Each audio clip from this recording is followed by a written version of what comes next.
Once, it was just a military outpost. A few stone walls dot a small fort. That was the beginning of the Kowloon Walled City. Built in the 1800s, back when the Qing dynasty still ruled. But over the next century, the city grew without control. Where laws didn't reach, where shadows stayed longer.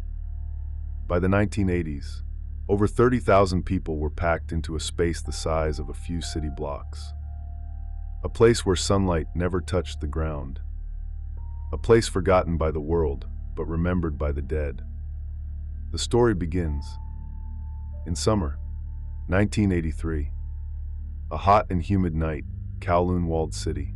On a map, this place might look like nothing more than a cluster of crumbling old buildings. But to the people of Hong Kong, this was another world.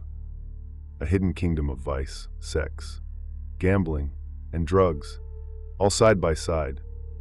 The Kowloon Walled City was a labyrinth built upwards and inwards.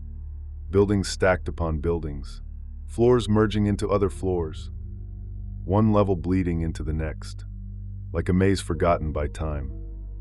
There were no real boundaries between homes. Windows faced windows, so close you could reach out and touch your neighbor's wall. Tonight, 2 officers were on duty. One of them, Chung, a seasoned veteran, over a decade on the force, hardened by experience. The other, Lung, a fresh recruit, still not used to the smells, the darkness, and the weight of the walled city. The 2 of them stepped cautiously, their boots sticking to the filthy floor as they moved slowly through a narrow alley. Light was scarce, just a few flickering yellow bulbs casting shadows on dirty corners, where used syringes piled up and rats darted between crumpled cardboard. From a distance, the clatter of some food processing plant echoed through the walls, bringing with it a wave of foul, oily air. This place had never been clean, not just in hygiene, but in spirit. Just as they approached a secluded corner to check in with their patrol log, they heard it. The sound of something heavy collapsing to the ground. Chung froze, hand instantly on his holster, ready to draw at any moment. He turned to Lung and whispered, "Stay close. Don't shoot unless I say so." Chung took the lead. Lung followed. Step by step, they moved toward the source of the sound.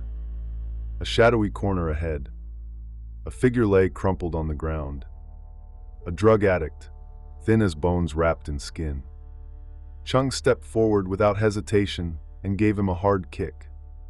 "Get up!" No response. Another kick. Still no movement. Chung frowned and muttered, "Might be dead. Probably overdosed." Lung started to tense up. "Should we call an ambulance?" Chung waved his hand. "Calm down.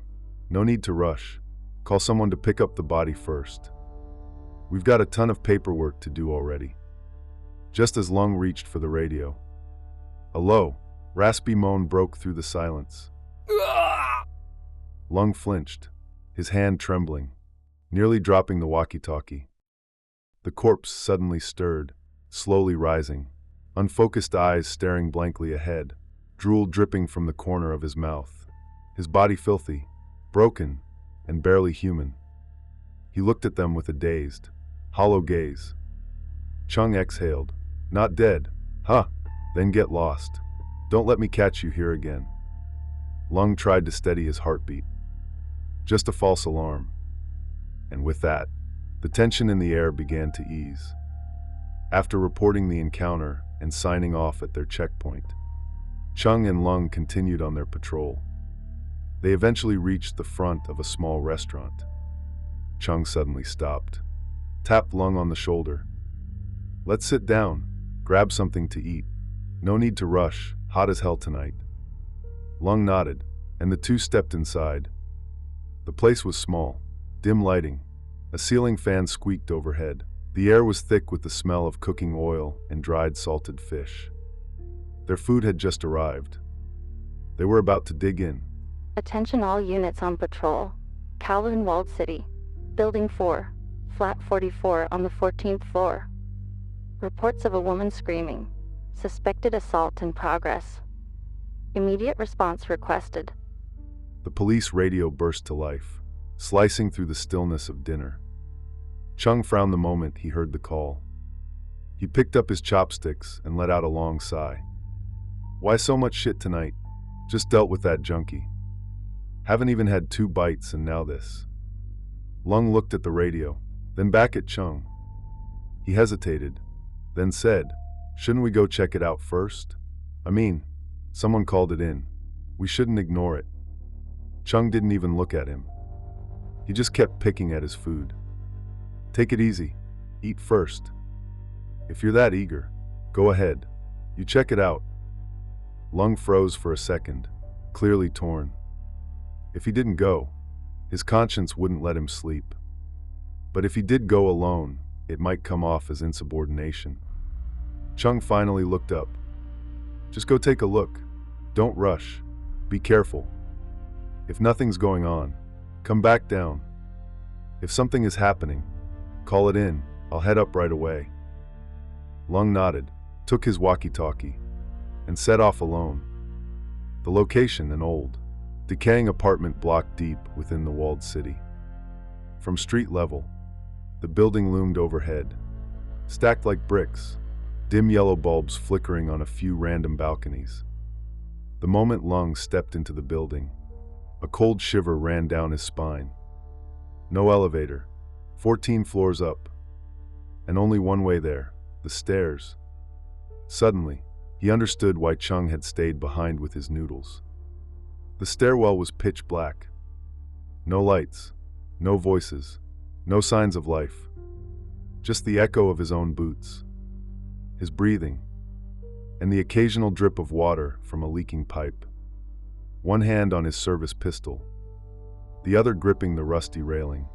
Lung climbed slowly, carefully. The stairs were slick, some parts sticky. A strange smell hung in the air. He remembered hearing that this building housed a fish ball factory on one of the lower floors. He hoped that's where the smell was coming from. After what felt like forever, he reached the 14th floor. Apartment 44. Lung stood at the door and knocked gently. "Police, open up, please." A few seconds passed. Then the door creaked open. Standing there was a middle-aged woman, her face expressionless, her eyes cold. Lung cleared his throat. "Is everything all right? We got a report someone was screaming for help." The woman's voice was calm. "There's nothing wrong. No one screamed. Maybe someone misheard." Lung instinctively glanced past her, peeking inside. The apartment was dimly lit, neat, tidy, nothing out of place. He was just about to turn and walk away, when suddenly, a sharp, piercing scream rang out from deep inside the unit. "Help me!"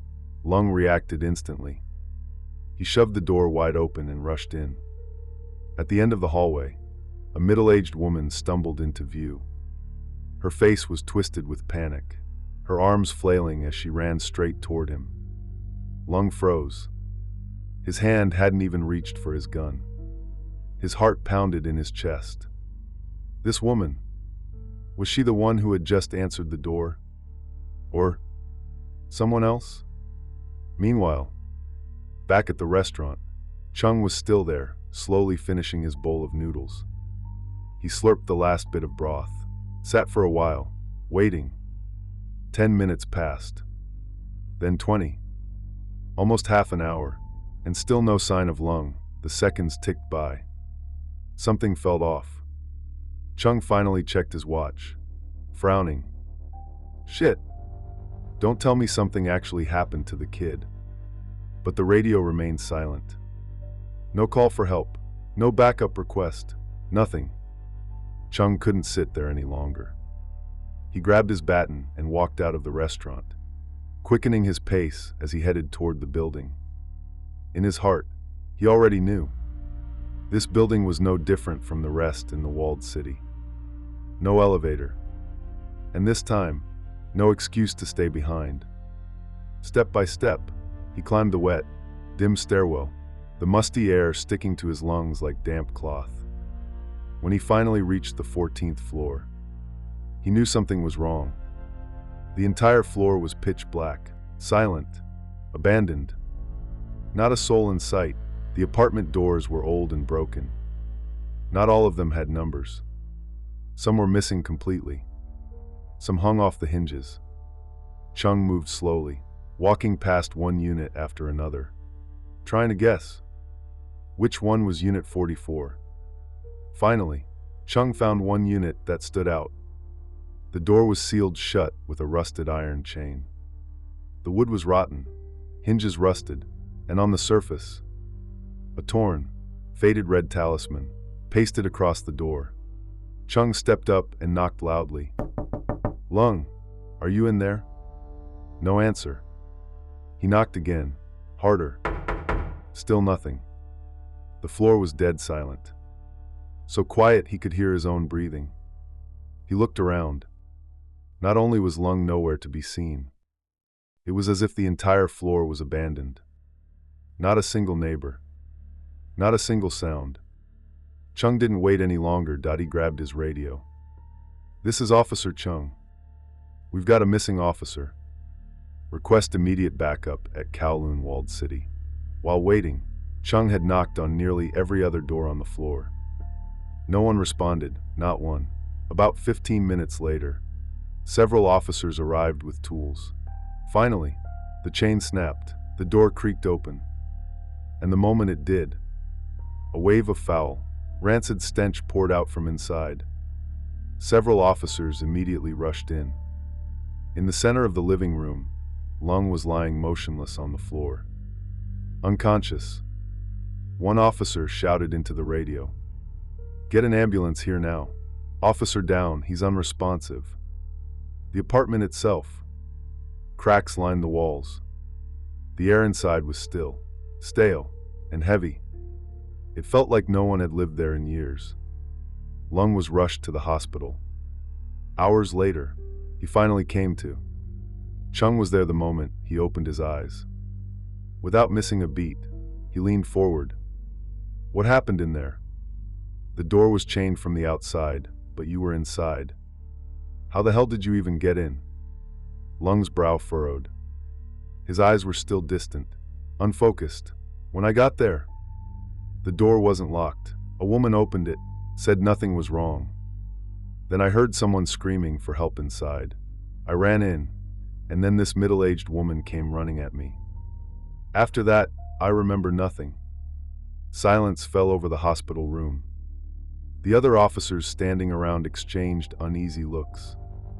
No one said it. To uncover the truth behind the apartment, the officers submitted a request to headquarters, asking for access to old case files.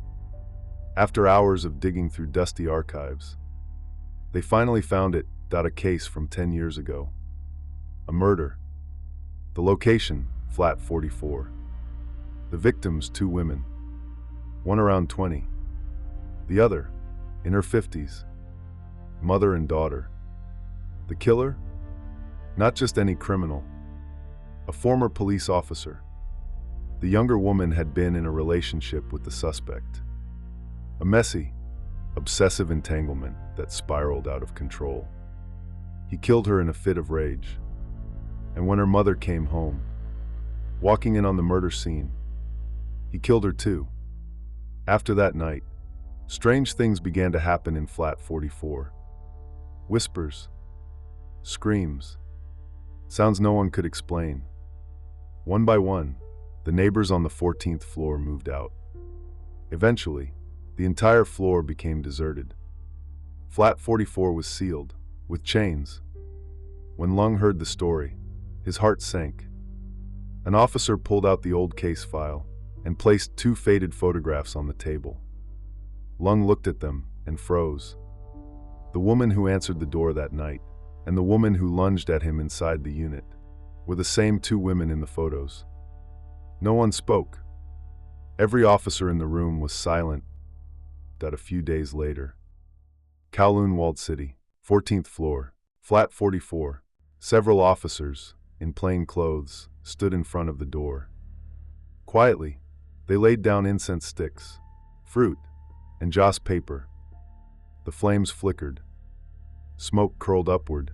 The entire floor remained lifeless. The officers pressed their hands together and bowed their heads in silence.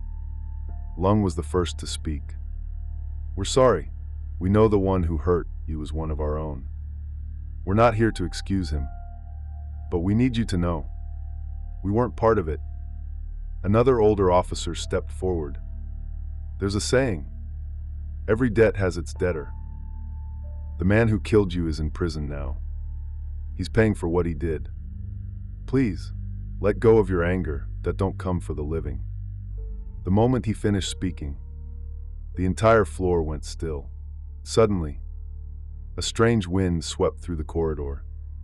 No windows, no movement, but the air shifted cold, sudden, unnatural.